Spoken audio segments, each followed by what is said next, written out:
Good morning guys. So ito may ano tayo guys, 18650. May 1831 na milliampere hour na rating na lobat na to guys eh. So charge muna na voltage reading tayo guys. Siya ay may 3.4 volts. So charge natin siya guys dun sa ginawa nating charger guys. Ito yung board guys na binili natin. May pinnings naman yan guys dyan, no.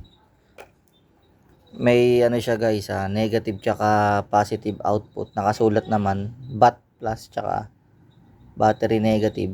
I-terminate nyo lang yan guys. Ito negative to yun. May nakadrawing din naman na symbol. So hindi kayo magkakamali. Tapos bahala na kayo guys. Paano nyo idikit? Sa akin glue stick lang na maganda. Okay na yan guys. So, paano siya ginagamit guys, ay kailangan nyo lang guys nung USB charger na type B. Type B to guys eh. Type B pero wala siyang discharge regulator. Kumbaga, purely charging lang to guys. Rated at 1 ampere. So, ang kailangan nyo guys na power adapter dyan or supply niya, power brick, at least makapag-supply ng 1 ampere. Para may allowance siya or saktuhan siya. So tusok nyo lang yan guys, iilaw yan guys, tapos salpak nyo na to.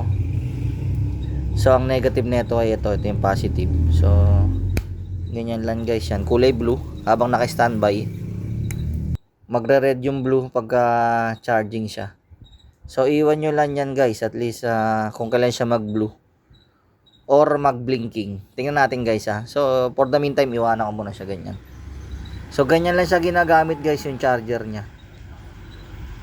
Pwede kayo maggawa niyan guys in multiple connector na nakaparallel. So ganyan muna yan guys, iwan natin hanggang ma-full charge.